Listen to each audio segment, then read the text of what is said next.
What's up, everybody? Welcome to a My Cowboys Family Thursday night free agent frenzy chat. Let's go, guys. Let's get it on. There's a lot of movement going on with the Dallas Cowboys, believe it or not, surprising or not. And we'll talk about the moves that were made, some moves that sent some guys packing, draft picks, and more. We'll talk about it here today. Everything on this little power-packed My Cowboys Family free agent frenzy special. Now, first and foremost, just shout outs to the person who's the sponsor of the quarter, 3 months, which means at the end of this month, the last couple of weeks, we're going to find out who's the winners for the next quarter. So it takes us basically to the middle of the year. But for now, you'll see the leaders and all that, but I got to give a huge shout out to the one and only J.D. Burton, who's the top sponsor. Shout out to him. He's the sponsor of the quarter, and he's got a bonus raffle entry in our little jersey raffle that we do here, which will be happening sometime after March ends. Now, we also have the Cash App King, and that's the man staying skeptical fan right there. You see him representing it. So shout outs to him. And then we have Mr. Mark Hosepian, 71 points. Nathaniel player, what's his name? Number 71. Anyway, he's over there, left guard maybe? Starter? I don't know. Anyways, he's over there representing 71, Mark Hosepian, who's also, by the way, the current leader for that sponsor of the quarter, currently, by a hair. But he's a bunch of people in the top spots there fighting for that part. But there's also another champion. You guys know him, NDN Boogie. Much love to you, man. He is I'd say, the gifting champion of the last quarter. Currently, there is no leader on that side of things, but there is a leader on the Cash App side. And that is Skeptical Fan once again, in a bit of a small lead there. A couple people are in it. Jeremy Bet, Skeptical Fan. So shout out to everybody who goes through that way. Of course, there's different ways of dropping the love here. It's YouTube style, which is, you got the super chat right down there at the bottom of the right screen there, the little $sign. You also have a thanks button, which can be on this stream or any stream that's already been posted. You can drop that. The love that way and get on the board and get you, you could earn raffle entries. You'll see what I mean in a minute. But then there's also joining the membership, which, again, actually between the last stream a couple days ago and this one, there's no new membership. So, again, no one to shout out on that side, but we will always shout out the silver and star level and over everything level. But and then, of course, if you're a member, you can gift memberships. That's part of the deal there. So shout outs to anybody who does that. And, hey, quarter is still available. No one's leading that. So anything's up for grabs. But NDM Boogie, shout outs to him, Skeptical Fan, Mark Hosepian, JD Burton.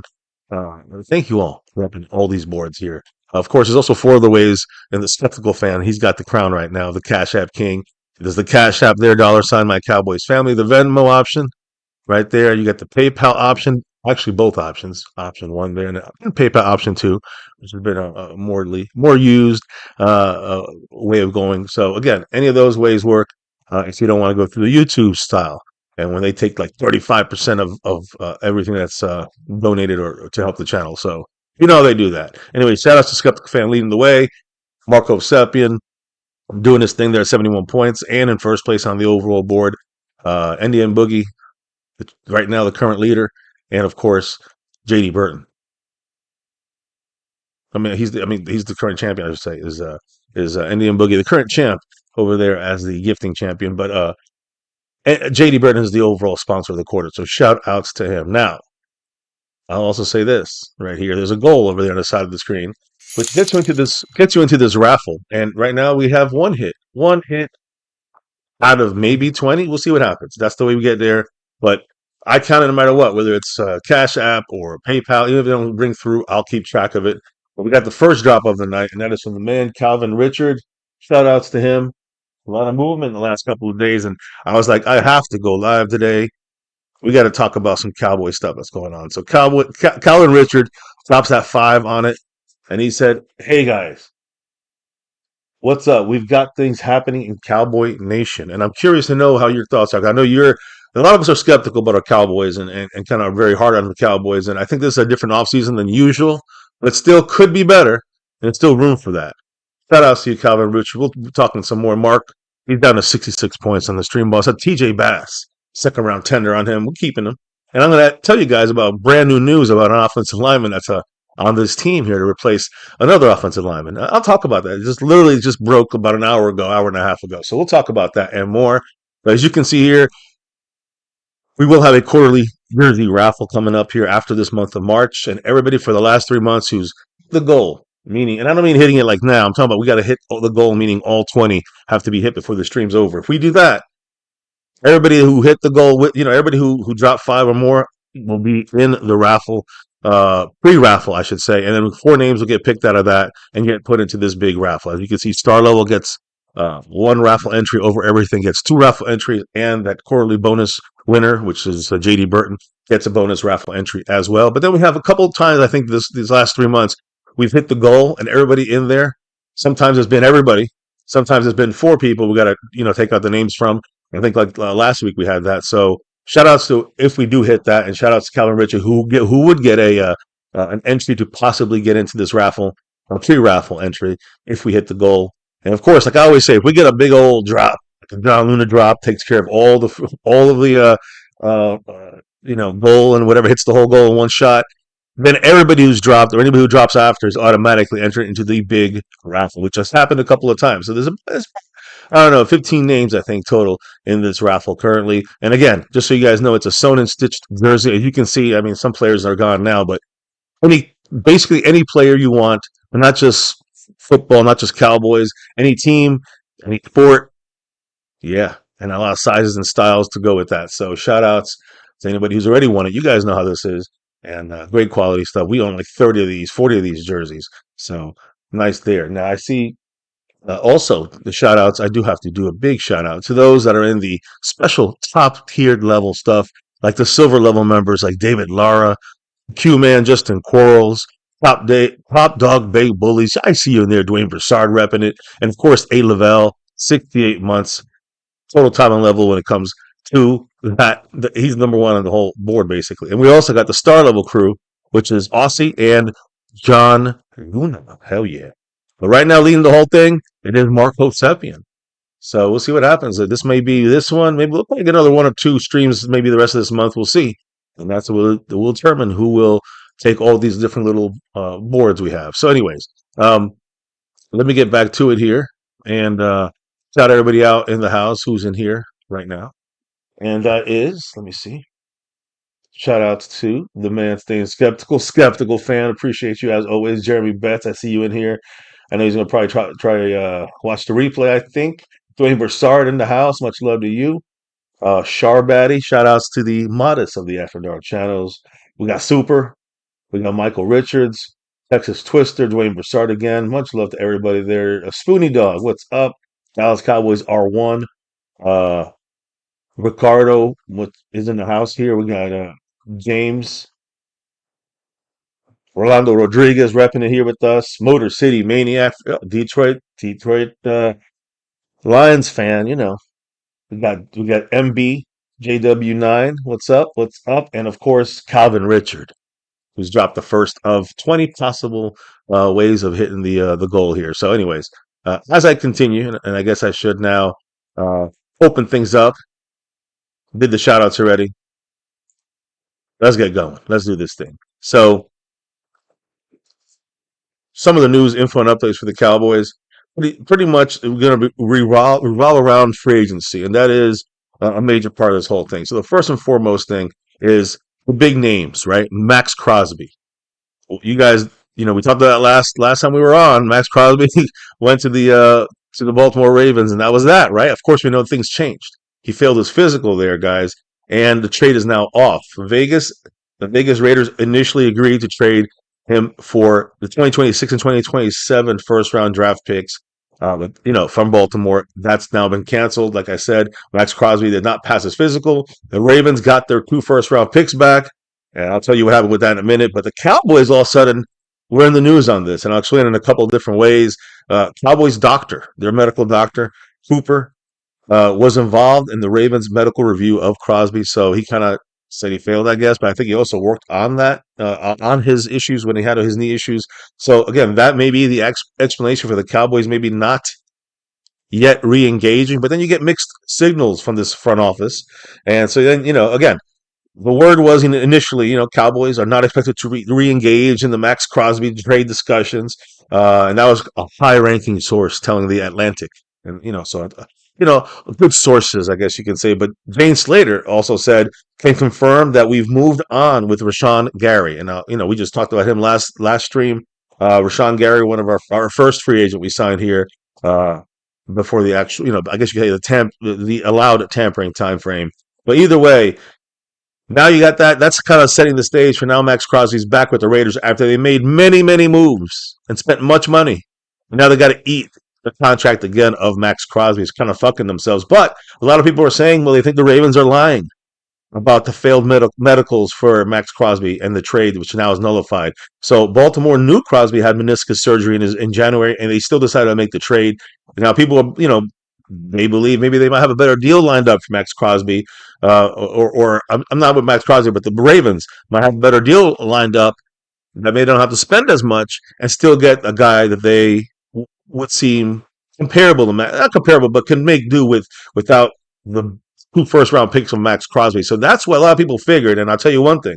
They weren't wrong. I'll explain in a minute. But either way, the teams that were still in the mix for Max Crosby, according to multiple sources, this again is after the Cowboys said they were out of him and not going for him.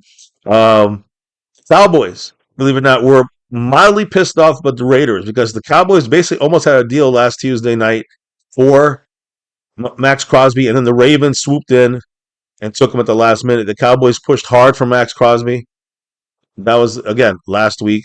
And on NFL Network, Tom Pelissero said the Cowboys would still be interested in trading for Max Crosby. He said, quote, there are teams that are going to be interested in Max Crosby trade, but a lot of them, they still need to get answers on, starting with the medical stuff. I would specifically say that the other team that was in it at the end, as we reported, were the Dallas Cowboys. And I'm told the Cowboys would still be interested in a Max Crosby trade. And the only thing I'm going to say about that is don't hold your breath. I do not believe it's going to happen. It's flicks time with Jerry Jones. But to me, that's something to keep in mind. Cowboys shouldn't be paying anything close to 2 first-round picks after him failing his medicals on his knee, right? So that lowers his trade value. So now at this point, if the Cowboys were even to think about getting him, it would be on the cheap, so to speak. So not sure what the cheap would be. But literally today, hours before we went live tonight, guys, Jared Jones opening his mouth again, and he said this. Now, again, you guys let me know. He said this about Max Crosby and free agency. Max Crosby, he said, quote, we're pretty far down the road relative to what our plans are. So while I don't anticipate it, I don't want to rule anything out. So he's basically saying we're not, because we already have gotten basically a defensive pass rush in Rashan Gary.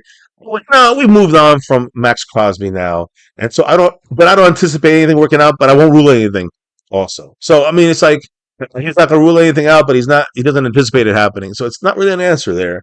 He's not really ruling things out as far as going after Max Crosby. Just a little more confusion from the front office. He also said this on if he's pleased with the Cowboys, what they've done so far in free agency. He said, quote, yes, I think we're within the boundaries of what we have available, what we're trying to accomplish with draft picks and with the salary cap. I wouldn't try to revisit or try to redo what we've done on either that cap or the trades we've made. I like what we've got. So now let's talk about what we got here, guys. And again, we'll get to that in a minute here. Jerry Jones, his whole thing about Max Crosby. The newest reports I heard about Max Crosby, the Raiders are now telling other teams that they don't want to trade Max Crosby. They'll probably have to restructure his deal or whatever it may be. Maybe they know that they're going to get a lot less now for him. So it seems like he's off the table anyways, Max Crosby. Immediately, the Baltimore Ravens, though, they went and swooped up Trey Hendrickson, which is the guy the Cowboys were looking to pick up. And again, there's something the Cowboys even said right after the Max Crosby talk. Trey Hendrickson is something that the Cowboys were kind of evaluating as their main target now. Remember, Cincinnati Bengal free agent, edge rusher, Trey Hendrickson, probably second only behind someone like Max Crosby. But he's basically, without Max Crosby, he's the top free agent on the market. And again, Baltimore went there and took him. So now they landed with the Max Crosby trade off, and the doubt with that. Baltimore lands a top edge that's available. We don't. Trey Hendrickson goes to Baltimore. The details of this deal, you tell me if you think the Cowboys would have hit this. The 4 years, $120 million max That means with incentives and everything. 60 million fully guaranteed, which means basically, uh, what, 2.5 years? I'm sorry, 2 years fully guaranteed, with the base being $112 million, which means 8 million is incentives. In the first 2 years, can take the 60 million up to 64 million. So it seems like every year, uh, split up either four, and then it's probably prorated down. Either way, there's a lot. There's a lot right there going on with the trade. But either way, again, never move with the pickup there. But again, I personally don't think the Cowboys would have went for a Trey Hendrickson. That's just my 2 cents there. So we'll talk about who we have here in a minute. First, I want to see what you guys are saying in the chat, of course.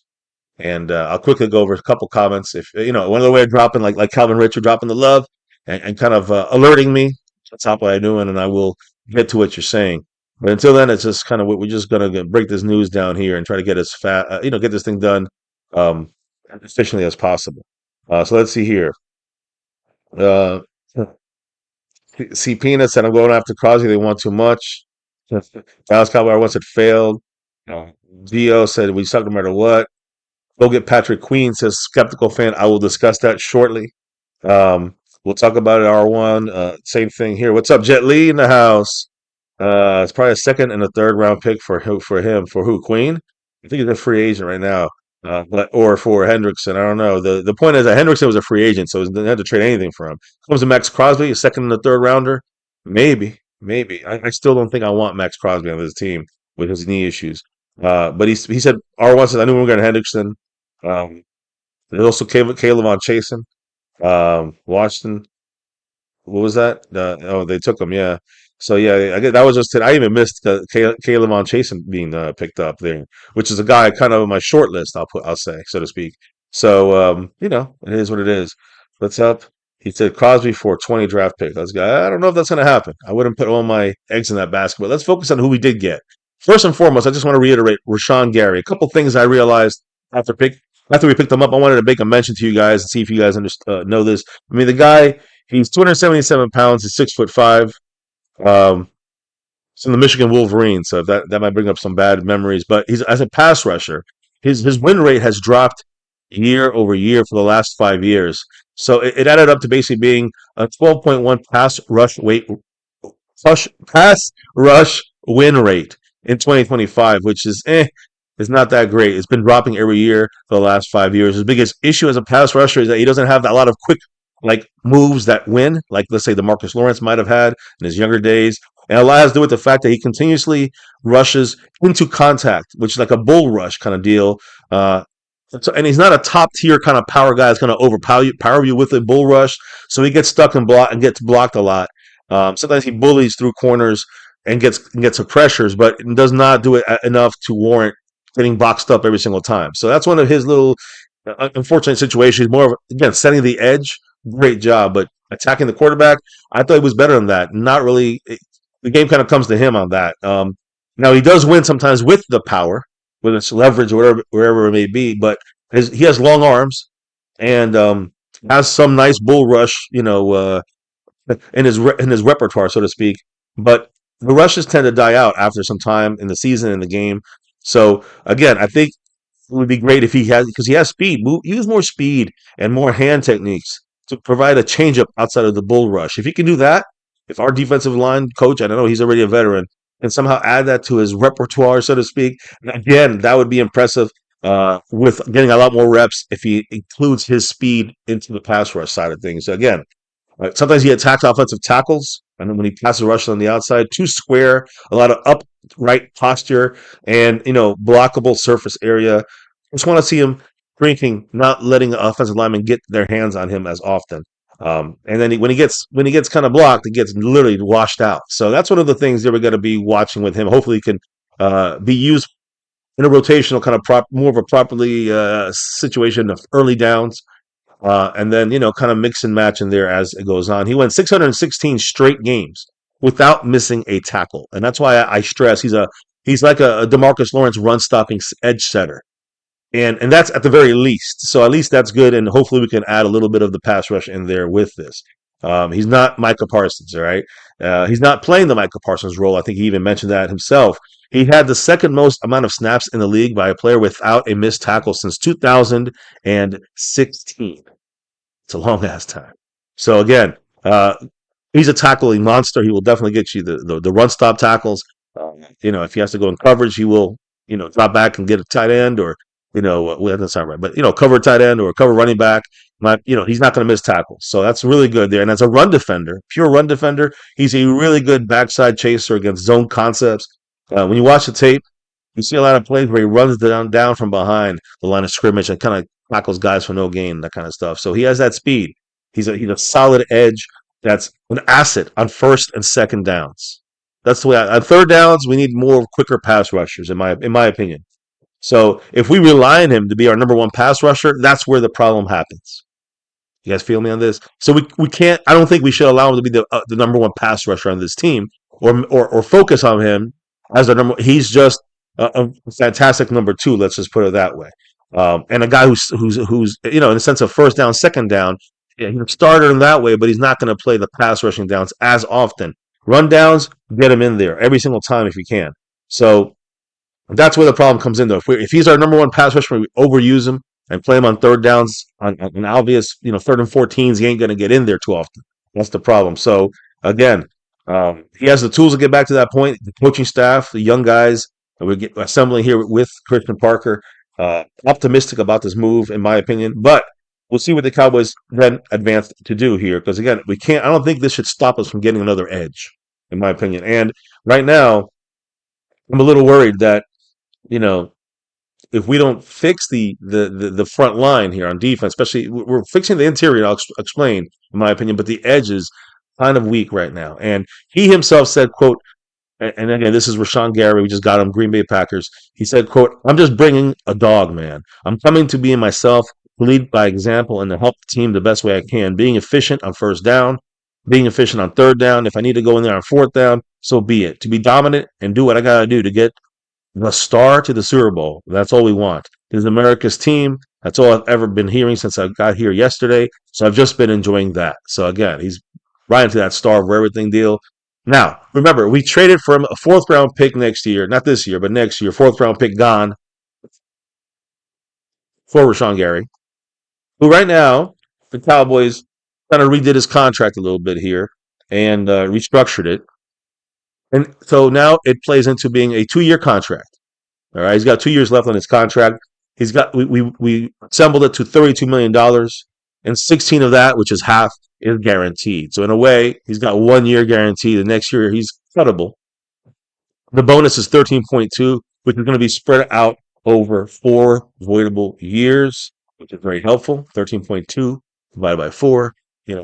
What is it? 3.5? I don't know. Whatever it may be, you cut it up and you add that to the top every year for 4 years, not for the 2 years, but 4 years. Now, in 2026, he's going to have a $1.8 million base salary plus $1 million in incentives as being on the active roster bonuses. So again, if he's on a roster every game, he's going to get the full million. If it's half the games, he's going to get half a million. So that's the way it's going to play out there. In 2027, it's much more costly. We can cut him at this point, but he'll be $15 million plus $1 million active roster bonus dollars as well. Again, for the incentives portion of things, same exact thing there, but a lot more expensive in 2027. So first year is guaranteed. And the cap number drops. His cap number, his hit, goes from $19.5 million to the Cowboys down to $5.4 million this year in 2026 because of the 4 voidable years. Where it's going to be a lot less hits than the initial numbers you're hearing here. Even for 2027, it's going to be a lot less when we push that money and restructure it and push that money down to the other 2 extra voidable years when he's not going to be here. So $60 million is guaranteed with a fully guaranteed $5.4 million in year 1. Assuming year 2 has no guarantees, that leaves $10.6 million, which should average out to about $2.65 million over the 4 voidable years. He's barely even a blip on our salary cap radar. And that's what I think the key here has always been, and I've been saying this for a while. Make sure you guys use those voidable years, and make sure you guys can disperse that money. So at least in the cap, you can absorb it better down the line. You won't even see it when it's $400,000. When it's $400 million, you're not going to see $2.65 million. You're not going to see it. So again, I know you add up a couple other ones together, and then it becomes like, okay, now you see the lost money, but it always catches up. And that's if you want to go a little more all in. Those are the things you got to do. So I'm not against this deal, but I know he's not the savior of our defensive pass rush. We all got to be logical and level headed about this. So again, Cowboys in the end saved $14.1 million towards the cap this year on this Rashan Gray contract restructure. And that's a big deal to me when it comes to the money side, the way it's structured, and the outs that we have when it comes to his contract. And we'll see how he does. First and second down, guy, he doesn't miss tackles. These are the positives. All right, obviously Christian Parker is part of this, and knew of him in Green Bay. He spoke about that, about being drafted by Christian Parker in Green Bay. So the guy, he's trustable in this system for this first season. We'll see what happens again in year two. Now let's go to the other guy the Cowboys picked up, which we discussed already in our last stream, and that is our new defensive back, Jaylen Thompson, who's a jack of all trades in a way. Interesting player, like I said before, but he played injured last year, and he still played well. Um, Ultimately, he's from a coverage perspective, he does best when he's playing top down, when he can drive downhill on intended targets. When he sees a read, he breaks and makes it and gets either the knockdown or the pick. So he does a great job there. Also can be effective doing things inside where the linebackers play, as in AKA the box. All right. He does great stuff around the box, does well to identify the play action and chase down flat routes to running backs or tight ends for minimal gains. Again, a good tackler as well, big guy. But again, when it comes to his best coverage, work in zone concepts, uh, that's great. But when it comes in man coverage against route runners that can kind of shake him a little bit, that's where he becomes a little weaker. He is versatile, so you don't have to play those quick guys all the time. That's the thing about him. He can play all over the place, depending on Christian Parker's defensive game plan and scheme. So the best way you can utilize him as one of the safeties, he could slide down in the box, or go back and if there's a nickel defense situation, we could go big nickel and play as extra safety. Um, he could go in the slot, play against bigger receivers, or play a lot of zone. Either way, he's got a lot of options. So again, I always liked this Jaylen Thompson pickup. I liked it when I first talked about it a couple weeks ago, and then the Cowboys made it happen. On Monday or so, or we talked about it on Monday. And I just want to reiterate, he does a great job on that side of things. Being bigger against the run, does a good job with his pursuit angles on perimeter to the outside, kind of runs, and he's not afraid to throw his body around to maximize the ability he has as far as hitting power is concerned. Now, I say I guess I should say he's a big guy. He's smaller than he hits. He hits harder than and have to present injuries at times.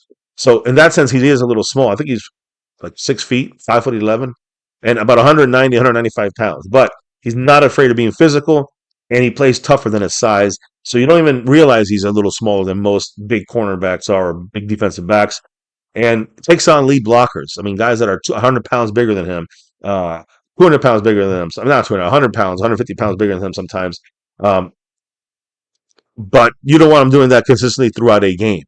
So he's not going to replace. He's kind of Marquise Bell. You don't want to play him as linebacker or in the box the whole game or stopping the run. You want him playing all over the place. So the move, in my opinion, is a good move because he's a chess piece type player that can be optimized by our defensive coordinator Christian Parker's scheme.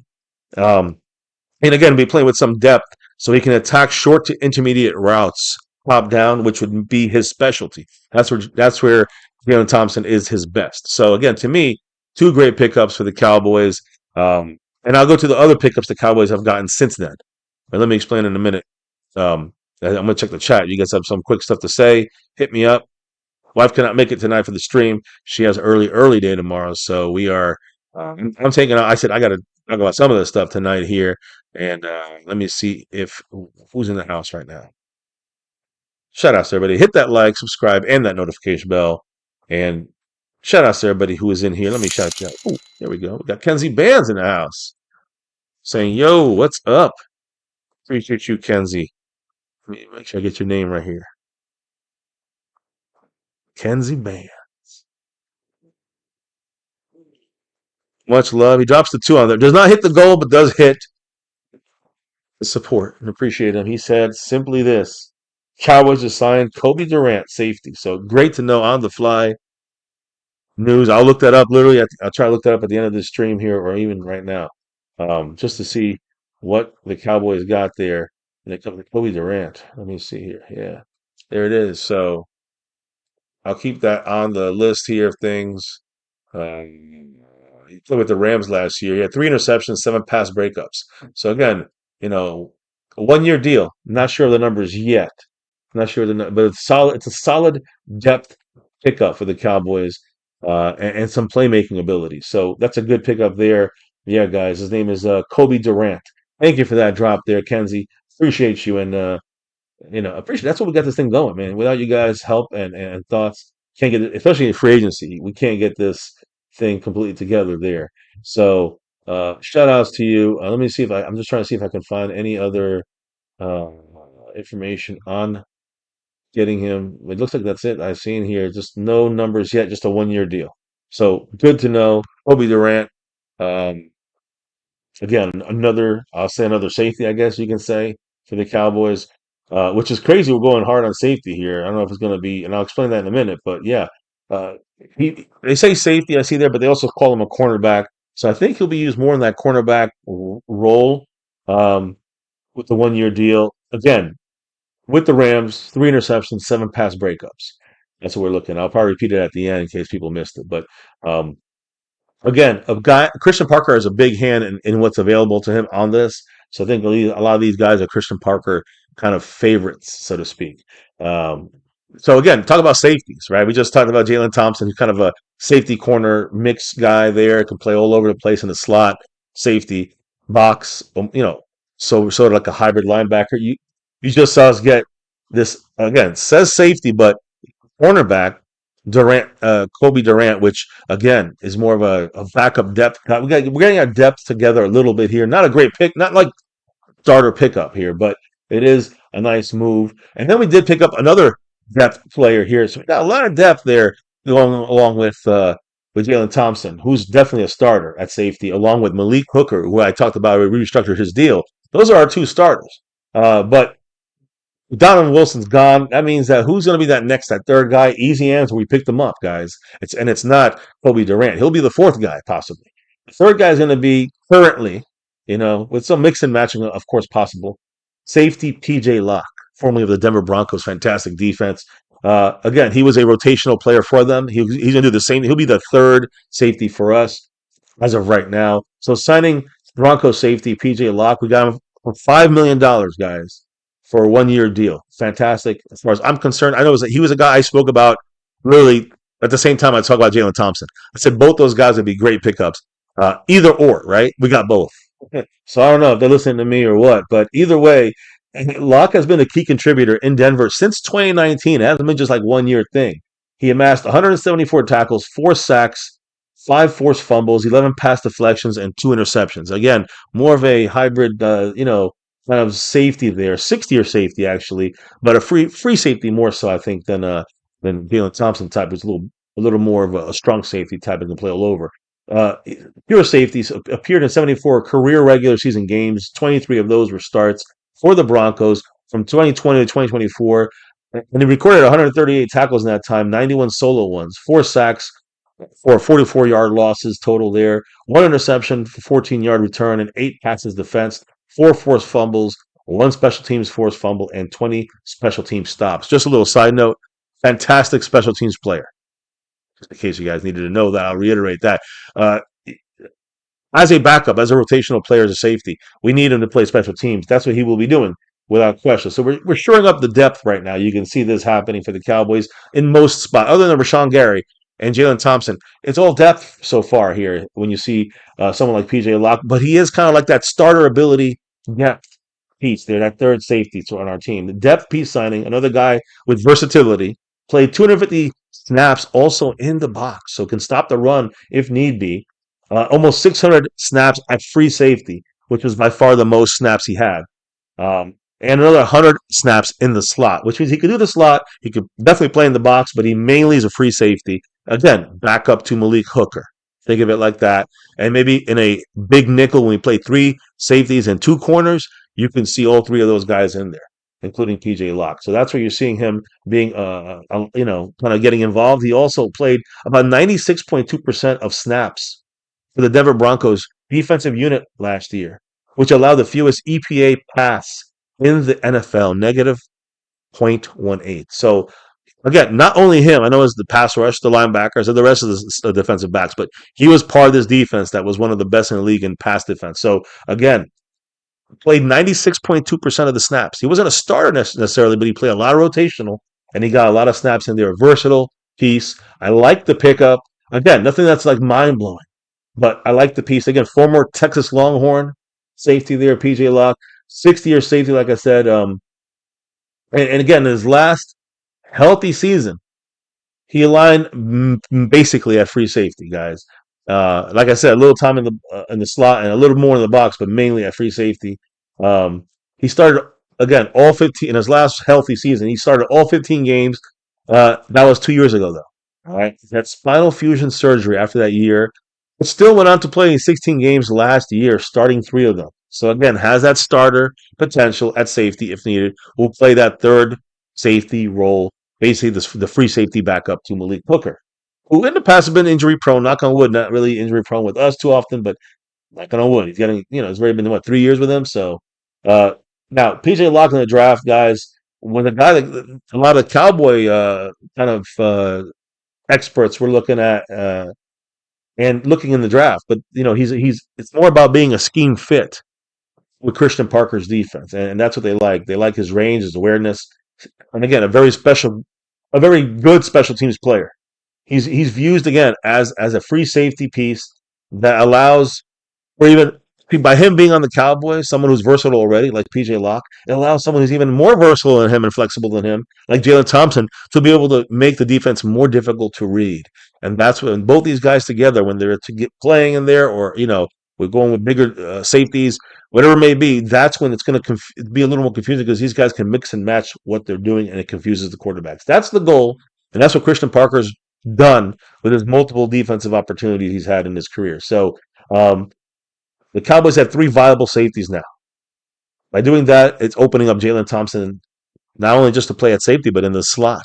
He could be that third safety slash cornerback slot player there. So Jaylen Thompson, PJ Locke helping remake the Cowboy safety group right there. We needed a makeover.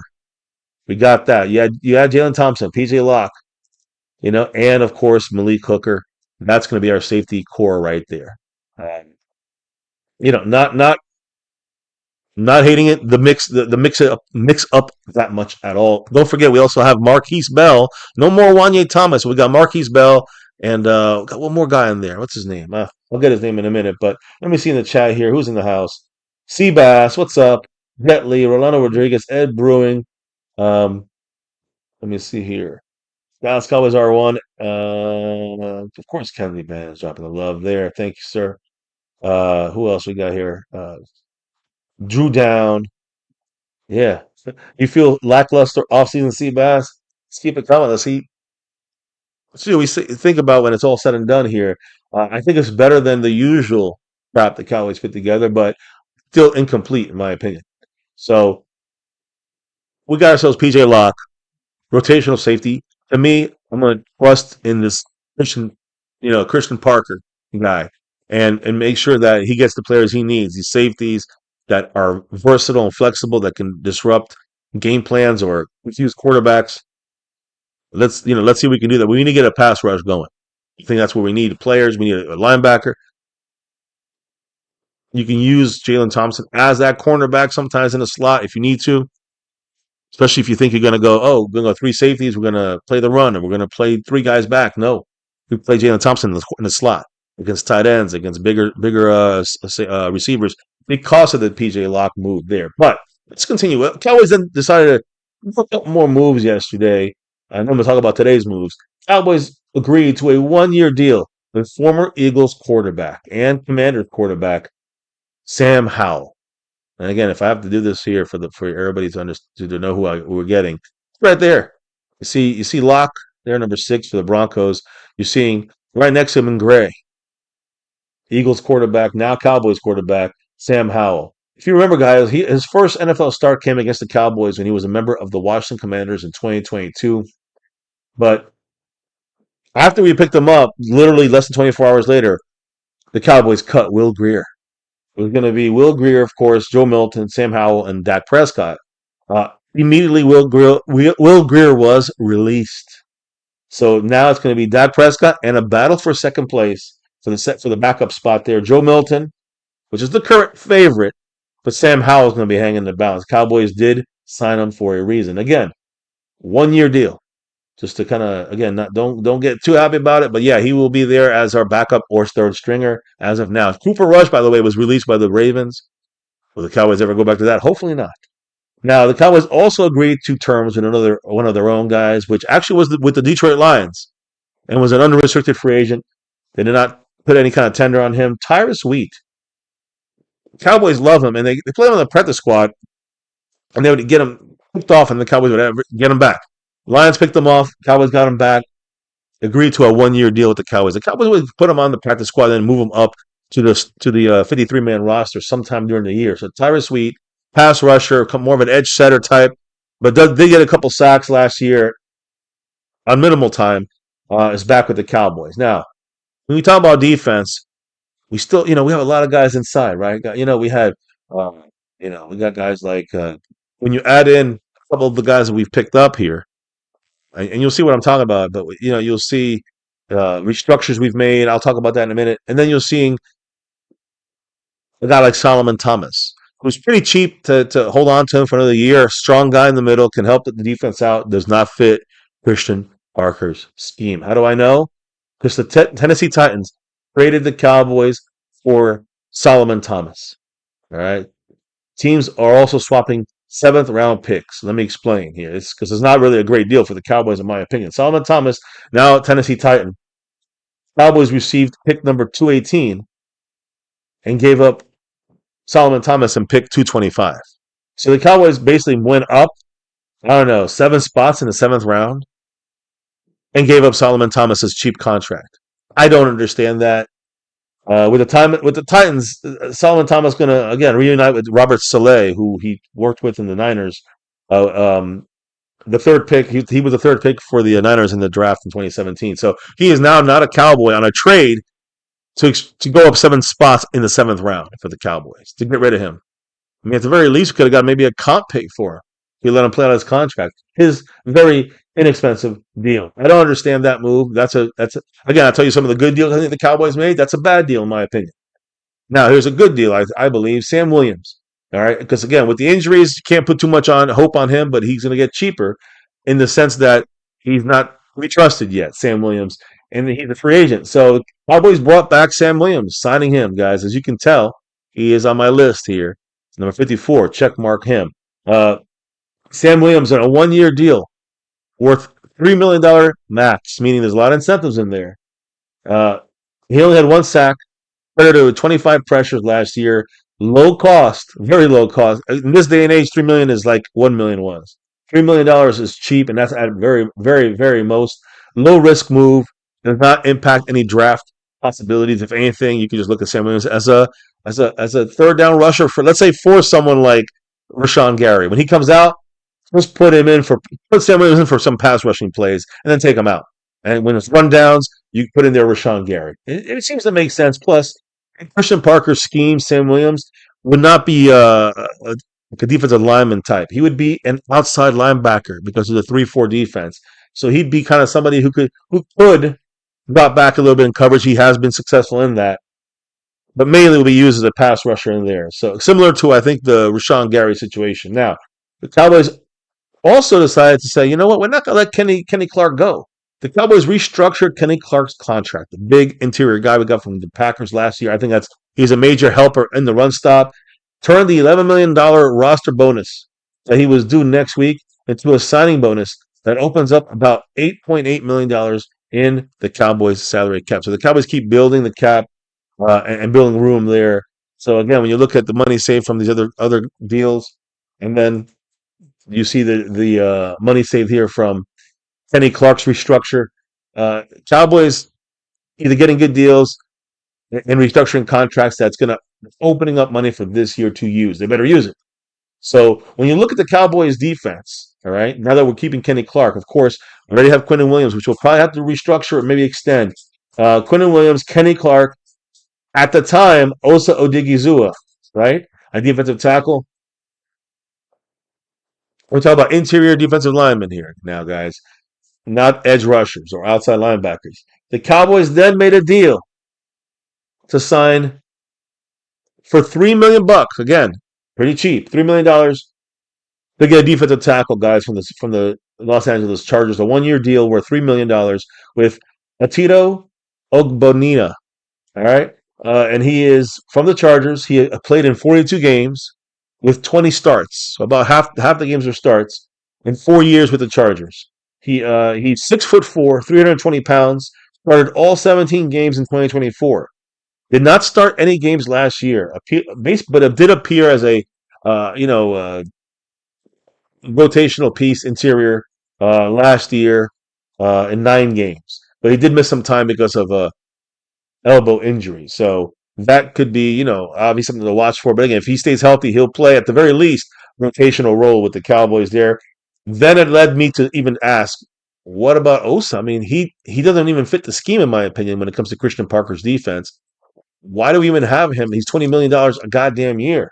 So when I see all these things being done, Quinton Williams, Kenny Clark, Osa Odighizuwa, and and then Otito Obigina.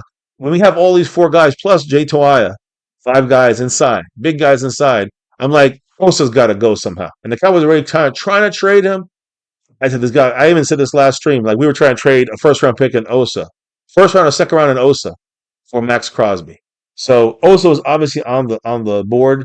And after I see these other deals getting done, I'm like, he's even less of a fit for the Cowboys after getting the guys we got. So Osa to me, and I'm gonna be honest, I know he had some good um, what do you call those? The kind of the PFF numbers, and that's great. But I just don't think he was worth $20 million. And I'm kind of glad the Cowboys. I am actually one of the pro trade of Osa Odighizuwa to the Niners. We get a third round pick from the Niners. The 30. I'm sorry, in this draft, the 2026 draft, which we don't have a second or third round pick. We get a third round pick number 92. Last March, again, the Cowboys signed Osa to a 4 year, $80 million deal that includes $39 million fully guaranteed when he signed and $52 million guaranteed overall. So the Cowboys, because of those bonuses and stuff, and the guarantees, have to absorb about $16 million in dead money. But this is tapered off into multiple years, and it opens up $4.7 million in our salary cap. So we just opened up almost another $5 million with this trade of Osa being gone. Now, last year for the Cowboys, Osa only had 3.5 sacks, but amongst defensive tackles, he ranked first in quarterback hits, fifth in pass rush win rate, which is 10%, and 20th in pressure rate, 5.7%. So over the last 5 years, Osa ranks fourth with quarterback hits, 81 of them, and 10th in pass rush win rate, 11.5% among all defensive tackles, which is nice. But it didn't seem like it seemed like he was able to produce but not have production. You know what I mean?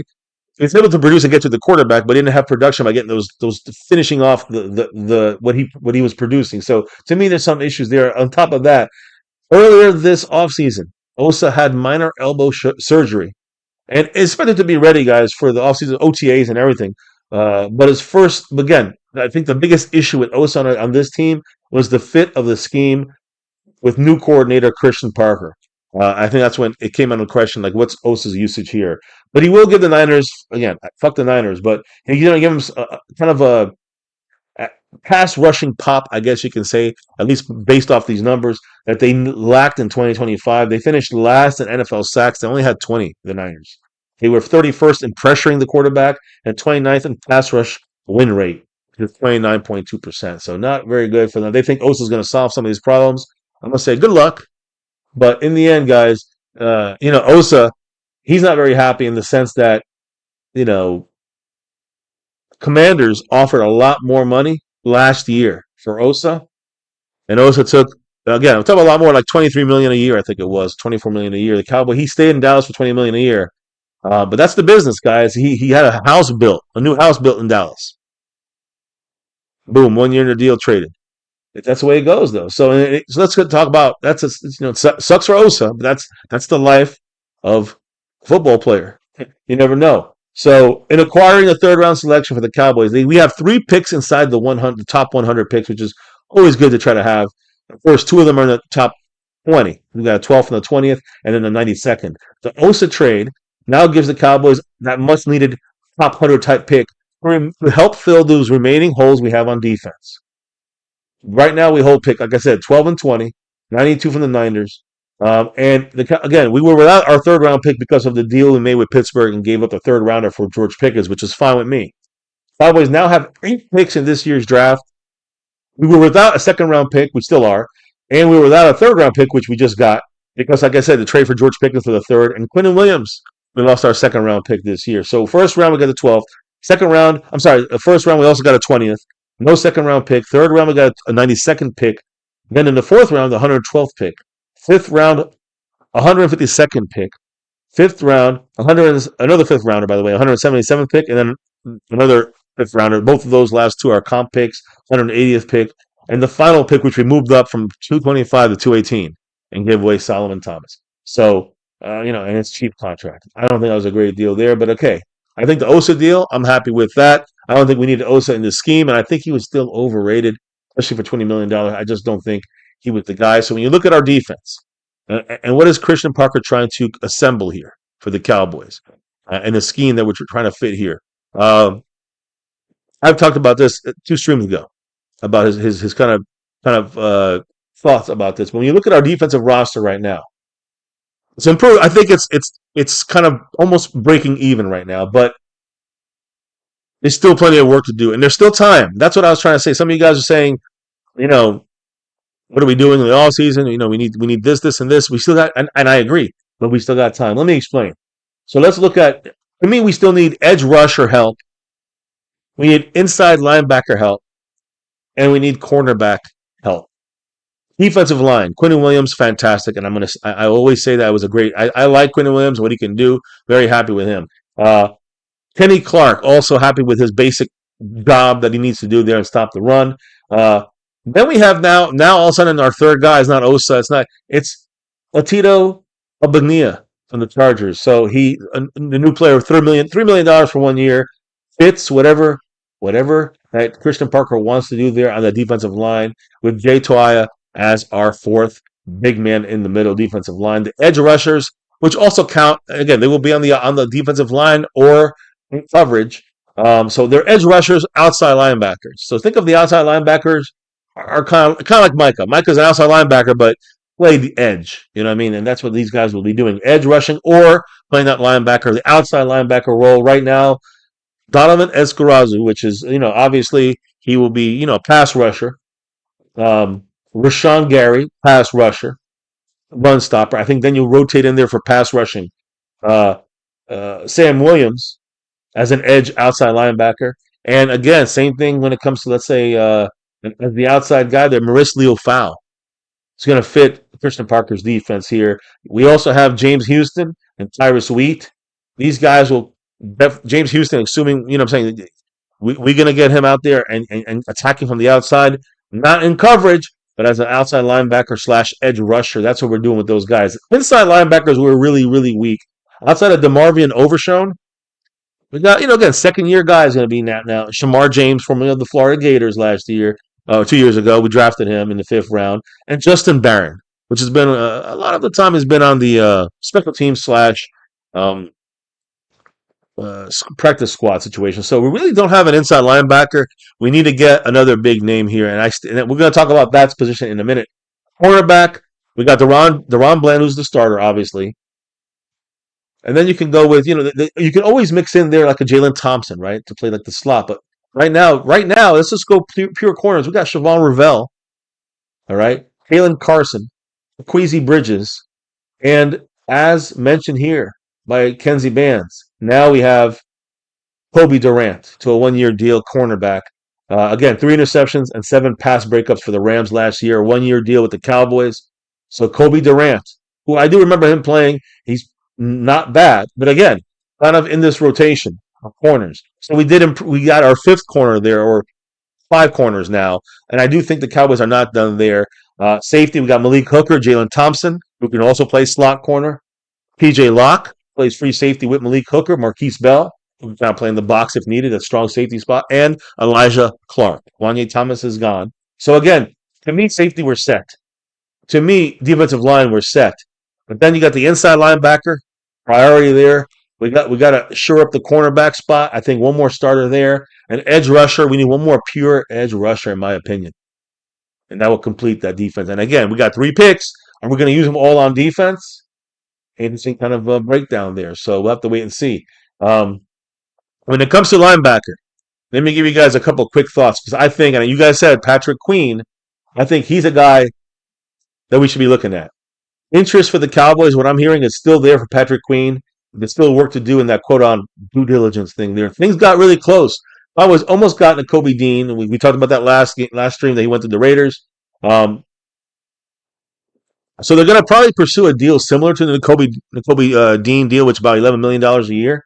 Uh, so again, they can go. The Cowboys, I think they should go veteran and put someone like Patrick Queen in that mix with Overshown and the other 2 guys backing them up there, And I think we can survive with at least that. Maybe draft a guy a little. Don't make it a high priority, or draft a guy high, but make sure he gets in the mix. Whoever you draft. But again, you can address it in the draft. You can address it with Patrick Queen. Uh, again, in the building, even though there's interest, it doesn't feel unanimous that everyone agrees that the Cowboys want him here.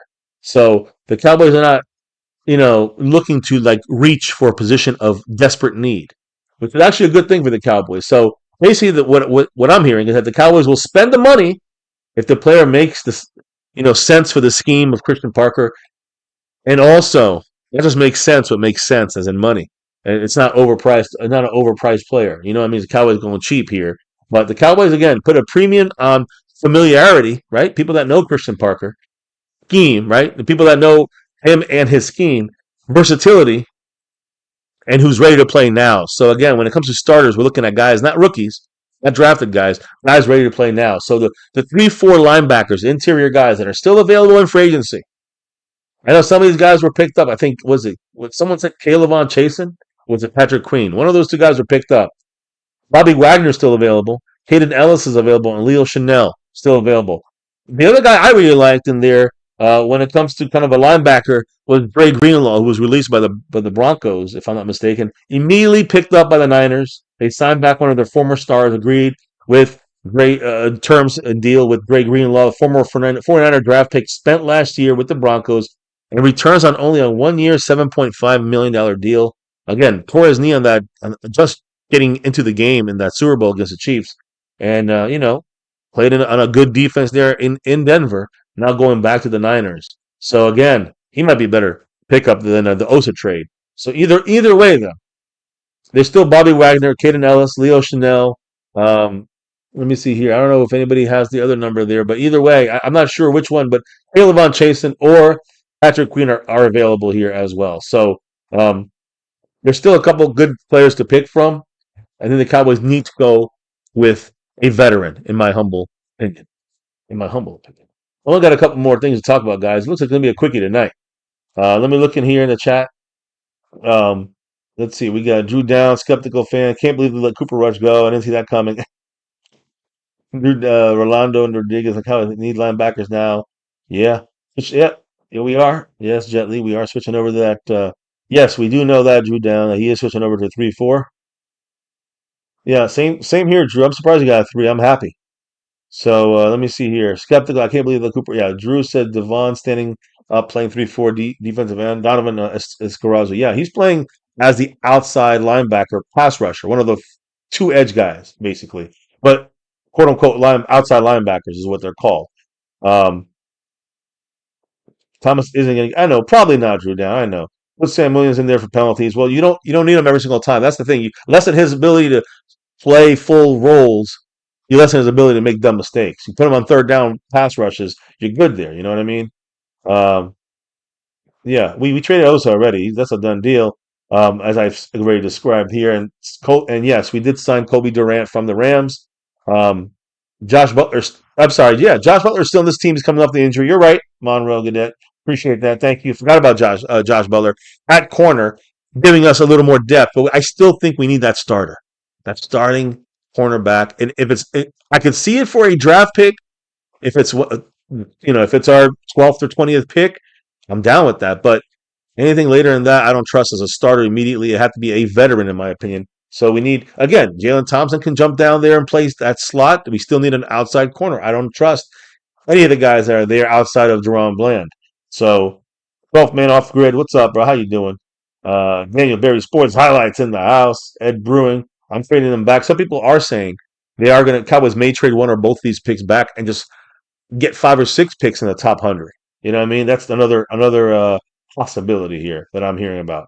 Um, Ed is saying that Parker's tearing down the defense to get players fitted, so we need to think like him and his history of the players he likes. And I do agree. The Cowboys are, at least we got to give them credit. They're giving them that leeway, but it's under the money that they can afford. It's not under just free range on players that that they're going to go grab. But it does sound like if they are set on a guy making a difference on this defense, they will they will at least make a real effort. They did that with Kobe Dean. At linebacker, that's $11 million right there. Cowboys are willing to pay that for a linebacker, although his running's thin there. And the same thing when it comes to the to the Max Crosby deal, and the fact that we were going to go up a first, a second, and Osa. That to me tells me the Cowboys are at least a little more serious about things. Um, yeah, I asked that Rolando. I asked that last time to the wife, and she said that she don't think so. He's been through a lot. Suicide of his son, of his brother, older brother, death of his mom, scrutiny throughout the whole contract stuff with Jerry Jones. I think he'll be fine with the breakup situation. It sounds like he cheated, even though people are saying it's about the money or prenups. It sounds like he cheated and she caught him, and that was kind of like the last straw. So Dak's the one's got to deal with that, and shared custody, and it sucks for the kids the most. But hopefully, things work out for the family first on that. So anyways, as I continue this thing, and shout outs to Calvin Richard and Kenzie Bands, who did drop the love tonight here. I do have a couple more things to talk about here. Let me just make sure I don't want to miss anybody. If they did the PayPal thing, you had to let me know if you did, and or the membership thing. Some of these things don't come up when it's not through YouTube, but I do appreciate everybody who is in the house here and everybody who joins me on the After Dark fun shit that we get down with there. It gets crazy over there. We just got Kobe Durant. Yep, Ricardo. I just talked about that. So I guess Kobe Durant could be the other starter for now. And the slot could be Jaylen Thompson in a big nickel as our third safety, with Malik Hooker and PJ Locke as the other two safeties. That's possible. Also, we can just run. I know the Cowboys want to kind of see him at that slot safety. You can't cover the little guys, so you got to be ready for that. So that's where we need that one other guy there, I think, to really help the defensive cornerback spot. But Kobe Parker is a guy that. Kobe Durant is a guy that is a ball hawk type guy, I think. And again, like I said, a bunch of past breakups. I think he had 3 picks, right? So I think I'm looking forward to seeing what he can do with us. Hey, Monroe Goodette. Let me see your first. Skeptical said his girlfriend is beautiful. Prescott is a dummy. Yeah, I agree. Choose wisely, says Seabass. But I will say this. Monroe Goodette. Let's jump to the offense, bro. Yeah, we're ending this thing here. We got offense, special teams, and a little bit about the what is it? The draft, because it's not really, to me. It's we still doing. To me, the most important thing right now is free agency. Without question, the draft not important because the guys we get determine who we draft. So the Steelers agree to terms, and this is still. I'm gonna give you guys a little pre-warning here when it comes to offense. Pre-warning. This is not 100% proven yet. This has been back and forth for the last 2 days. And I don't know if it's done yet, but the Cowboys can still match this deal. Well, from what I've heard. So we'll see what happens. But the Steelers agreed currently, up in the air, temporarily, 2 terms with our backup center guard, interior lineman, our backup center guard, Brock Hoffman, who I think that's a mistake. I think he provided some attitude. He also started a bunch of games. They paid only $2.5 million. I said it'd be $3 million. $3 million. They got him for $2.5 million on a 1-year deal. He's only 26 years old. Played under Mike McCarthy, which is now of course, the Pittsburgh Steelers head coach. So there's familiarity there, and I think that what happened is when the deal was announced before the actual March 11th, start of the season, start of the new league year. And when you can make the deals possible, Brock Hoffman probably retracted the report that he was going to go with the Packers because the deal still happened. Or it looks like it's going to happen. but he could not and should not report it because Hoffman is still a restricted free agent, and the Cowboys could still, in theory, put a tender on him. Cowboys not put a tender on him once the new league year hit, so he started searching for the next team a little earlier than he should have. Either way, I doubt the Steelers are going to get in trouble for tampering, and the Cowboys did not place a restricted free agent on him anyway. So, you look at, okay, who can take over this guy's role? Because you got center guard Evan Brown. Cardinals released him today. He has some, again, just a couple Cardinal coaches on our team, so that's a possibility there. So he's also a South Lake native who played under Clayton Adams in Arizona. So again, a lot of familiarity there. Is he going to get signed? I know he wasn't great with the Giants, and the Cardinals are a little bit of an issue, but it would make sense if the Brock Hoffman deal is finalized and he is in Pittsburgh. Cowboys are not interested in getting him, obviously, because they literally did not really care to match the deal. So sounds like the Cowboys were going to go after maybe someone like that, Evan Brown. Well, no. Right before we went live, guys, we just made a deal. And we have a backup offensive lineman, a guard center, mainly center. And we agreed to terms with offensive lineman Matt Hennessy. Yeah, he played with the Falcons. That's the one I remember him the most with. He also played with the Niners. Again, he has 24 starts in 64 career games with the Falcons and the Niners. And he's the guy that's going to replace Brock Hoffman at center. Like I said, was not tendered as a restricted free agent. He's unrestricted, and he's going to looks like he's going to the Pittsburgh Steelers for $2.5 million. So the Cowboys did sign Matt Hennessy, and this is definitely to me, he's an experienced guy. He's a backup experienced guy. Smart depth signing by the Cowboys. Matt Hennessy has a lot of starting experience, especially in Atlanta. He could step in to fill the gap, that we had there with Brock Hoffman, not being kept there, and he strengthens the interior offensive line for the Cowboys. Matt Hennessy now plays center and guard as our backup, with TJ Bass as our backup guard. So we got both these guys. That's good backups there. Nate Thomas is currently maybe the backup, tackle, but he could be the swing tackle. You never know. What if Terrence Steele is a swing tackle and Nate Thomas keeps the left tackle spot? We'll have to wait and see. But we could also draft the guy at the left tackle spot. We shall see what happens, because we redid Terrence Steele's contract, as I said on the last stream. That could also make him a backup or a swing tackle. The fact that he's getting paid so little now, he took a big pay cut. So that's why we're keeping Terrence Steele, because he was either going to be cut or he just wanted to stay in Dallas. So he's going to be cut, or he's going to take a pay cut, and he took a pay cut. So he's worth it now as maybe a starter or as a swing tackle backup. That gives us the opportunity to do that without worrying about, is Jerry Jones going to get pissed? So either way, Matt Hennessy, even though some of the offensive lines with the Falcons, he didn't play, weren't very good, he himself has played pretty well when given a chance. He turns 29 in November. So, veteran, experienced guy. He's played in a lot of wide zone schemes, which is great. Fits great here. And almost all his playing time, even though he plays guard, interior, left guard, right guard, that's CJ Bass. That guy as a backup. He's played mainly at center, as starter, or as a backup. So he's going to be our center backup. He's our Brock Hoffman replacement. Matt Hennessy. Sounds like a one-year deal, cheap. And I personally love this move because he's experienced. Solid backup center. Very athletic for a center. Effective on zone runs, which was the Cowboys do. And he can also reach and cut off nose tackles inside really well. After doing that, he can climb to the second level to block the linebackers if needed efficiently. So again, he also battles well in pass protection. Sometimes has issues with power. But overall, I like him as a backup. He doesn't provide that angry streak that you saw with Brock Hoffman, but he does provide the veteran streak that you see. You can count on him at center. So I love that pick, and center is very important, guys. Very important. Now that's the offensive breakdown there. We'll do a little bit of a special teams kind of finale, and I guess you can say a special teams finale / draft recap, so to speak. So let me just see something here as far as, let me see here. Here we go. So yeah, guys, that Durant, I'm trying to see what the deal is here. So yeah, by the way, Kobe Durant, who Cowboys just signed less than an hour ago, started 29 games over the last 2 years.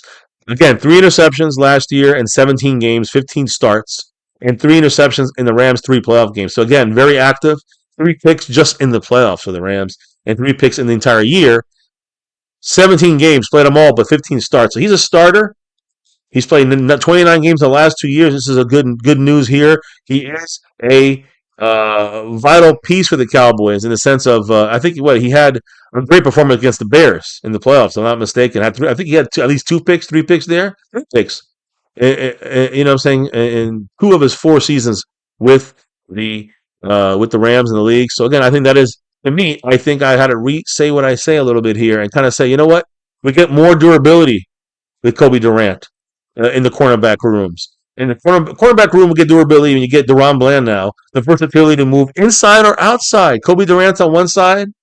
Other Siobhan Morrell going to year 2. I guess he'll be on the other side, and Kobe Durant, you know what I'm saying, will play on the other outside, and Deron Bland goes to the slot if needed. And I think that's where he plays best, Deron Bland. So if we can secure, and my big question is Siobhan Morrell, can he do it? But, well, you know what I'm saying, again, you don't have to drop a cornerback high now. Because Durant, who again is 28 years old, he's not old, he's experienced, started 29 games over the last 2 years, guys. Again, 26 pass breakups in 4 years. So, again, I think that it's a good pickup for the Cowboys. Kind of late on the news there, but yes, we got Kobe Durant.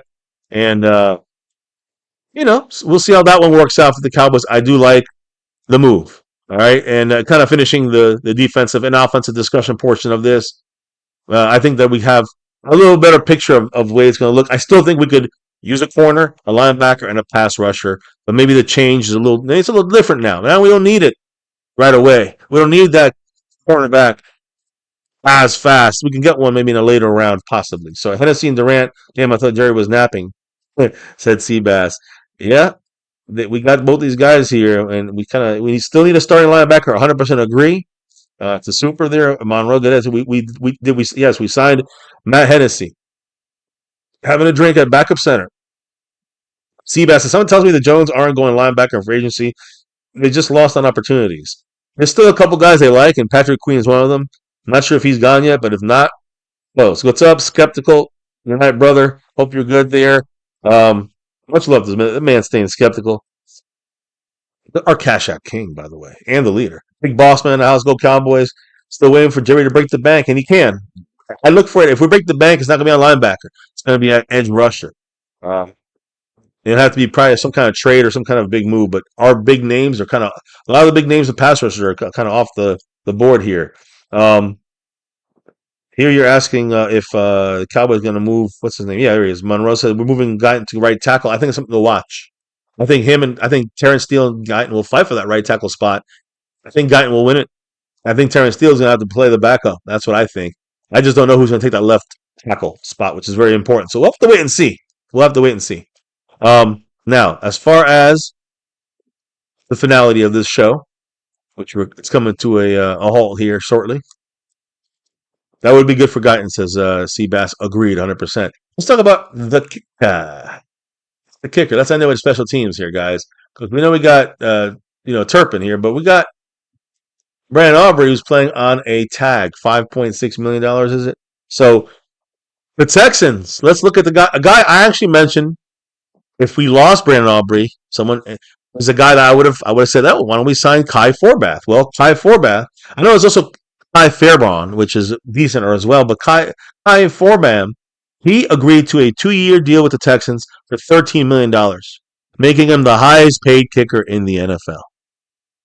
$6.5 million now for Fairbairn, and that means Auburn's got to get $7 to $7.5 million. That's just the way the market goes. So Aubrey, since he entered the league, all right. This is since Aubrey entered the league versus Jaime Fairbairn. Fairbairn has a 90% field goal percentage, and Aubrey is at 88.2%. Fairbairn also passes Aubrey in 50-yard plus field goal accuracy. And again, $6.5 million for Fairbairn does not help Aubrey's search for $8 million plus. So yes, that's why I'm saying $7 to $7.5 million is Aubrey's ceiling. It looks like stops him from that $8 million at least this year. But he's betting on himself, right? But I also want to add something. This is the way it was pushed. How Fairbairn got his big deal there. Some of the context. Let's look a little closer. In that same span, Fairbairn has zero 60-yard field goal attempts and only has one in his entire career. Aubrey has had 9 attempts from 60 yards or higher or farther, and he has made 6 of those 9. Now those are included in the 50 plus one, so it's not really fair that okay he's better than him, better in accuracy 50 plus, but we know that Fairbairn can't kick him 60. Well, Aubrey obviously can nail him from anywhere. So again, he's 67% from 60 yards plus. It's one of I don't think there's many better than that. So when it comes to the 50 plus accuracy, Fairbairn misses from 50 plus, and Aubrey, what is he? He had 8 misses from 50 plus. Aubrey missed 9 from 50 plus. But again, when you use percentage of how many were from 60 yards, obviously Brandon Aubrey's much better than Fairbairn. That's pretty simple there. Aubrey's 80% from 50 plus with 9 of those attempts and 3 misses being, again, he had 9 misses, but 3 of those were from 60 plus. Fairbairn is only 77% from 50 plus and 0% from 60 plus. So again, to me, it kind of sets the market a little bit for Brandon Aubrey. But I'm looking at, when you're looking at Fairbairn, who got the highest rate right now, $6.5 million a year. I don't know if he's going to necessarily get the 10 million that again people say 10 million that he wanted. That's what falsely was reported. But I think he probably wants 7 to 7.5 million. The Cowboys are around 6.9. So we'll have to wait and see what occurs. Now, let me see here. Seabass said that'd be good for guy, and Steele's rotational at best. Steele won't be a left tackle, and I agree with you on that. Maybe even he could play even guard if needed for Steele. But yeah, Seabass said, isn't Wild guy played more at left tackle than he did in college? I know. That's the way the Cowboys do. They move guys around. Karam Marani in the house. The Cowboys signed Kobe Durant. Yep, we talked about that. We signed him, and he is part of the Cowboys now. So to me, he's the other starter. It's him and Bland, with Jaylen Thompson possibly playing safety at times, or I do believe that the Cowboys, like I said, moving Siobhan Varell to a starter puts him on the outside. He played well when he was in there, so got Kalen Carson, got Butler. So you got these guys playing as corners. That puts Deron Bland in the slot, which would be nice. And sometimes if you got a big receiver, you could then move Jaylen Thompson there and then push over, Bland to the outside corner. He could play inside or outside. So a lot of stuff you can get from that. Anyways, that's what we're talking about when we talk about, Bland, Jaylen Thompson. What I mean by that right here, Jaylen Thompson. So we'll see what happens back there with that combination. But it's interesting. Now, I do want to say something here. This is more on, can you put this on, what do you guys think? Is this good or bad when it comes to Will McClay's job in drafting? And again, he's the one that gets hit with it, good or bad. I've always thought he's done a good job with what the Joneses allow him to do. But if you look at the remaining Cowboys and from 2019 through 2023 in our drafts, let's take a look at how many players are still here from these drafts. Not from the undrafted, but from the actual draft picks. And again, in the end, even though sometimes it was Quinn or sometimes it was McCarthy or Jerry Jones or Stephen Jones making the pick or allowing Marinelli to have to pick the decisions for him in 2019 or wherever it was. The point is, in 2019, it was a new regime after the Jason Garrett was gone. In 2020, we had McCarthy. So there was no players left in 2019 from the draft. In 2020, the only player we have left from 2020 is CeeDee Lamb. In 2020, again, remember, that was also Trayvon Diggs, but he's now gone. In 2021, we don't have not one player on this team from the draft, from the draft picks. In 2022, I will say, great job there because we have Tyler Smith, fantastic. Sam Williams, disappointment right now. Jake Ferguson, pretty good. And Deron Bland, pretty good. So, again, 4 good ones there in 2022. And then 2023, Overshown and Schoonmaker. Really the main guys that we have left there. So, of course, we have some other lesser guys, lesser on the list. But, man, to be missing so many big players on high draft picks, that's a major issue right there for us. Of course, we have Tyler Guyton. But the guys that are, kind of from this draft class, all right, is where we're kind of having the issue. So, or not this draft class, but the last, 2023, we just had 2020. We're going to have 2026 draft here. So, not the last 3 years, but before that, in 2023, but beyond, we only have like 10 players left, guys, from those drafts. not a good job there overall if you look at it like that. But I think there's also some other factors around that. So not only on McClay, but maybe he could have done better too. I know he was the one that picked Mozzie Smith over Bergeron, which I thought was a great player, and he's starting now, Bergeron, and of course we know Mozzie Smith gone. So I will talk draft here because that's really the only thing left to discuss. Um, Let me see here. They did sign. Yep, we did sign. Yep, we did super. We did move BB to now that we just on him too. Yep. We have to do better with these draft picks. Agreed. Will McClay get your damn act together? It's partial McClay. It's Jones's as well. It's both of them. Hard Knocks said Cowboys signed Kobe Durant. Yep, we talked about that. Good pickup. Not afraid to hit someone. He's an aggressive starting cornerback on the outside. Lets us move Deron Bland into the slot corner. Gives us that freedom. I don't think we're done at corner. Definitely have to get a starting inside linebacker. I gave you a list about 5 of them. And we need a pass rusher. Now, maybe the pass rusher might be drafted as a 12th pick. I don't know. Maybe we package them together and get more draft picks. Maybe get a 28th pick in the draft and then add like 2 in the second round. I don't know. But right now, it's too early to talk about that part of the draft. Mozzie Smith. Our safety, I think our safety situation is fantastic, Seabass. I think we're good. Actually, I think it's improved. I like Jaylen Thompson with his jack of all trades ability. Malik Hooker's his other starter, which has done good at free safety as long as he stays healthy. And then PJ Locke is a good rotational safety. Playing a very good Denver Bronco defense. He did well there. So I think hopefully that continues and it fits the scheme of Christian Parker.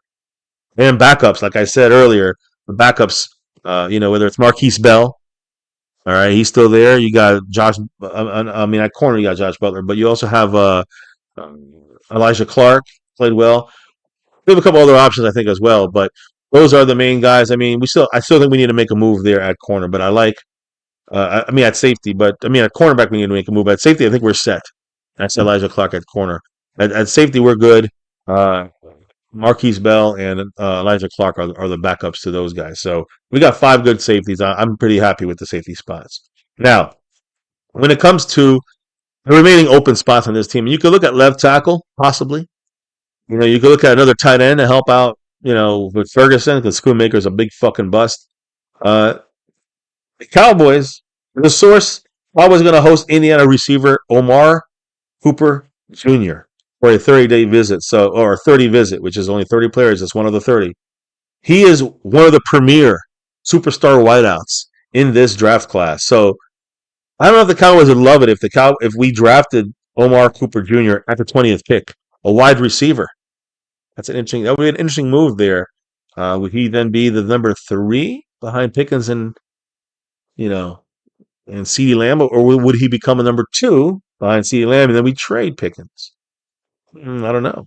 But either way, the Cowboys are hoping I believe, that's the offensive side. I believe defense is going to be heavy on this draft, especially in the earlier rounds, in the top 100. The Cowboys are obviously hoping that their coaching staff with Christian Parker can improve the play of the players on the roster. You still need talent. This is far from over.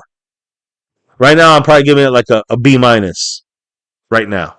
All right. The Kobe Durant, okay, a B right now. Kobe Durant's a good pickup. So, which again, but I still need to see more. I need to see that big player. We could push it to an A with a big player signing. But it's got to be a smart, not a Max Crosby throwaway, and throwaway draft picks. We got to get a good signing. There's free agents out there that I'm sure could help, or a trade that could be viable by giving up maybe later round picks. We'll see what happens. But right now, the draft is another option, and we got to plug a lot of holes. All right, and we're hoping that Christian Parker can do that through the draft, whether it's depth or even a starter situation with one of the first picks that we have, as in the 12th pick in the first round or the 20th. But we need talent. The roster overall is still a little discombobulated, I would say. We do have talent on this roster, don't get me wrong. One of our first round picks is going to be used on definitely a defensive player, in my opinion, in that first pick. So, and I think that a highly versatile nickel cornerback, a corner that can play nickel, but he's big. And maybe that third a third linebacker or third cornerback, you can kind of figure out different ways on the Cowboys going to use this, but I think it's going to come down to Christian Parker to figure this out. So again, a versatile nickel cornerback, um, addressing a third linebacker and a third cornerback, you can kind of do that at the same time in the Parker defense. So again, maybe we go with a corner that can do a lot of things. I don't think Caleb Downs is the guy, although I know he has that meniscus tear. But if he's there, would you take him? He's more of a safety, but he can play all over the place. So again, he's like a rookie Jaylen Thompson. Better start off. So again, the people that a lot of college coaches on the Cowboys defensive staff. I talked about this when we looked at the roster at our staff. I mean, you look at it right here. Let me see. The coaching staff right here. And you're seeing a lot of first year coaches here for the Cowboys. And a lot of them are from college. So again, especially on defense. Let Parker do his thing, Christian Parker, but a lot of these college coaches are now on the Cowboys staff and they know the prospects better than maybe most coaching staffs. So I would not be surprised if the Cowboys are aggressive. And I would say aggressive meaning not trading to get a higher pick, but trading down to get more top 100 picks because they know in the top 100 which ones are the diamonds in the rough. A lot of these college coaches. So again, I think that is something to look at here when it comes to the 12th and 20th pick. If the right, blue chip player is not there, I think the Cowboys then go to a whole situation where maybe they switch it up to, um, you know, make sure we go for the right spot there. And again, when I look here for some of your guys' comments here, Highsmith, another guy I like out there. I agree 100% Hard Knocks. Highsmith is a great one. I see Herberg. I think, isn't he a linebacker, I think? But Highsmith is the one that's my favorite right now and that are remaining. Um, Still one of those that root for Downs now. I don't think again, I'm not one of the root for Downs. I'm just saying I think he might have dropped a little bit and the Cowboys might go and grab him because we've secured that area a little bit better, I don't know. I'm just throwing it out there. But I like Alonzo Highsmith as a possibility, as pass rusher. We need someone like that. Although I don't think he's as of a big deal as a Trey Hendrickson. Much better Hendrickson than Highsmith. Highsmith is good. Don't get me wrong. Um, yeah, exactly. That scares me there. A Seabass. Coop, imagine having that again. Exactly. They have July 15th to 16th. Yeah, something like that before we get the deals done there. Let me see. Going back to Solomon and Osa MCF, you and I both know the salary dump. And again, Solomon wasn't that big of a dump. That's why I don't understand the Solomon move. But the Osa move, I agree. Jones shady things. Remember, they didn't want to pay that one backup quarterback. Forgot his name. Um, oh, is it Flowers? No, I don't forgot his name. But either way, um, yeah, I mean, I think the Osa, we overpaid on Osa $20 million a year, $80 million 4 years. Did not fit the Christian Parker scheme, and I don't think he was that good. So I think that is a good deal for the Cowboys to get a third round pick back this year. Um, but Solomon, I don't understand. Solomon Thomas, he's good for the community. He was the NFL Cowboys NFL Man of the Year, but he was also provided great depth, veteran leadership there inside. So to me, that's a missed opportunity there to have kept them on the team. We traded them for a seventh round pick to go up. We gave up our 225th pick and went up to 218. We went up seven spots, and we gave him Solomon Thomas and a contract dump of what, $1 million, $2 million? I don't know, very little. So he's Seabass says no one down, knee check. Yeah, yeah, exactly. And I agree with you, but we don't know what the Cowboys are thinking, right, Seabass? Anyways, everybody in the house, thank you for being here. It is I guess it is closing time here. We didn't hit the it's an hour and a half in and we definitely got all the info out. I don't know when we'll go live again, but again, it will definitely be one more time this month. It may be the last time. So again, this is for the quarter. The leaderboards are as follows. I didn't really do much of this. And I never even said this, but make sure you don't forget to hit that like button, guys, for this stream. And if you haven't subscribed, definitely subscribe to the channel and hit the notification bell on to all videos. And of course, follow us on all social media at MyCowboysFamily. We got a Discord set up as well.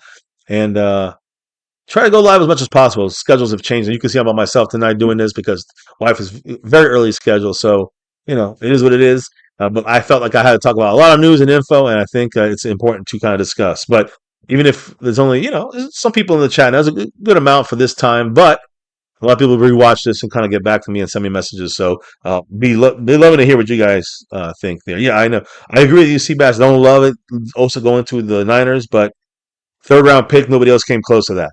So in a way, I still don't mind that one, except for the fact that it's the Niners. But yeah, Solomon, I agree there. I think Solomon Thomas could have helped out, but again, maybe he wasn't a great scheme fit for the Christian Parker defense. I don't know. Thank you, Seabass. Appreciate you, brother.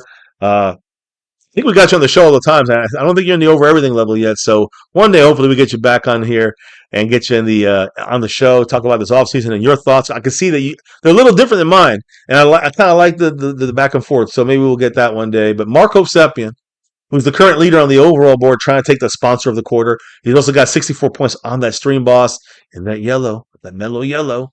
Shout outs to Marco Sepien leading there, and shout outs to the man staying skeptical fan, who is the current Cash App king and the Cash App leader. Shout outs there. Indian Boogie is the champion of the gifting machine, the gifting squad, the membership gifting crew. Thank you, Mr. Indian Boogie. But nobody has gifted anything this month or this quarter. So there is no leader there. That's up for grabs. And Skeptical Fan is leading in this side of things in the Cash App. But the sponsor of the quarter is JD Burton. Shout out to the man, JD Burton, one of the OGs here. And even though he's on the overall leaderboard, in first place on the board for this quarter is Marco Sepien. Will he take it? We got a couple weeks to see, and maybe another couple streams, at least one more. So we'll see you all for that soon. Shout outs to everybody representing the board. Thank you to Kenzie Bands tonight for the updated Kobe Durant signing. Thank you to Calvin Richard for your input, and thank you all for being here in the chat, comments, and all. We know the deal here on MCF, My Cowboys Family. Never forget the number one thing here, now, and forever. As always, it's about that navy blue, that silver too, and that star for everything. And here on this channel, My Cowboys Family, no matter what happens, good, bad, or ugly, win, lose, or draw, we always rep that star for everything. And for 8.5 years? Almost 9 years, guys, on YouTube, doing this thing. 9 seasons in the book. So, I think we're entering our 9th season. So, guys, still rolling. Hoping for that 6th in 26, you know what I mean? The 6th Super Bowl. So, here on this channel, here on My Cowboys Family, never forget the number one thing here, now, and forever. As always, Cowboys. You know this. Again, let's get that 6 and 26. I will tell MCW hello, Seabass. Thank you. Sounds good, brother. Appreciate it, man. Can't wait. We have 3 top 100 picks, and don't be surprised the Cowboys traded back on a couple of those early picks. Maybe one of those early picks, the first rounders, maybe the 12th or 20th. Watch us back it up to like the 28th pick and add a second rounder in there. So now we'll have 4 top 100 picks, or possibly 5 or 6 top 100 picks if you trade back both those first rounders to later first rounders. Very possible. We shall see. So we will do that. Thank you, Seabass. Thank you all in the house, in the chat, dropping your knowledge. Thank you to Calvin Richard and Kenzie Bands dropping that love from above. And all the people representing the board. And, of course, we'll be dropping back here for some, free agent frenzy. Let's be real. That's what's happening. Some signings, some trades, some restructures. And we'll see what happens as things go on. We might go again live tomorrow or possibly Saturday or Sunday. We'll see what happens, guys, or Monday. So make sure you subscribe, hit the notification bell on to all videos, and hit the like button for the stream. If you're watching this in the replay, whatever it may be. So before we can officially drop out of here for the night and relock and reload for the next free agent frenzy show here, maybe we got a couple guys we can be a little more proud about getting for this team. We'll see what happens. We'll see you next time here in My Cowboys Family. And never forget, we can drop out of here for the night. As the wife always says, you got to drop the beat. Oh, hell yeah. You guys could be anywhere, and you're here with us. Retro Scotty's in the house. Been a while. Brother. Hey, Redemption's here for everybody, and I'm glad you're here chilling with us. I wish, Seabass. I wish. We're still rolling, eh? We're still rolling, Retro Scotty. Good to see you, man. Good to see you. It's been a while. Hope you're doing well, you and your family. As we rock out of here, guys, as we always say, you can be anywhere. You're here with us. Listen to the news, info, and updates on our Dallas Cowboys and this free agent frenzy you see here on this screen. No Solomon Thomas. I don't know why we dumped him. Not really a big savings. We sent Osa, which I think was a good deal for that draft pick up there. Check mark. But he went to the San Francisco Losers over there. And then, of course, with two guys we already knew, 52 and 34 right there, with Rashan Gary and Jaylen Thompson. We knew about those guys. We discussed them. Discussed a little more today, but then we talked about the other signings. Retro Scotty with that $2 holler. Oh, shit. So he's got some news to share. I do hope everything's okay, brother. Yeah. I wish I could send me a message or email. MyCowboysFamily@gmail.com. There's also the Discord as well. So let me know how you want to do that, brother. And thank you for the love and support here as well. All the years, OG style, and all the way up to this point. Now, just to finish up here, guys, a lot of these guys here with the check marks, 54, Sam Williams, and then Lockie, number 95, the nose tackle from the Chargers, and then Sam Howell from the Eagles. You're missing Kobe Durant in there, too, who's now part of this Cowboy defense at cornerback. Cowboys making moves. Are they good enough? Not yet, but they're getting us better and hopefully ready for the draft. Christian Parker style on the defense side, you know what I mean? Here in MCF is always about that navy blue, that silver too, and yes, you know it, that star over everything. Hope everyone's doing all right, and remember, this one fact about this channel, never forget, the number one thing here, the My Cowboys family,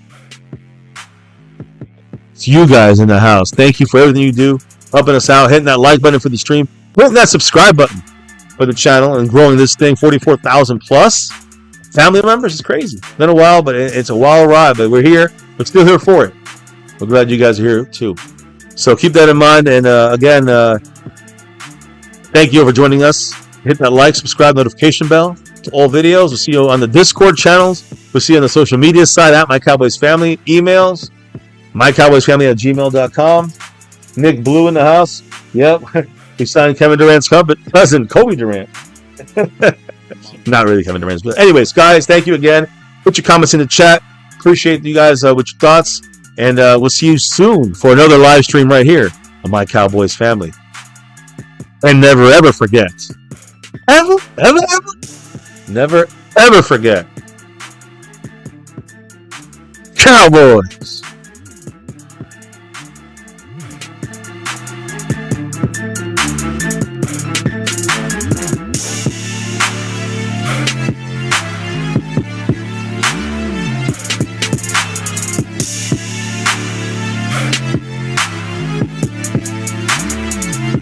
Monk on the beat.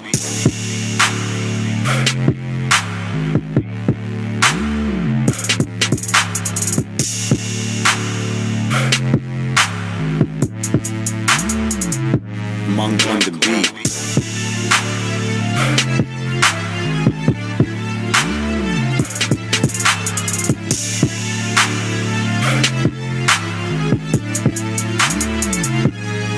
the beat.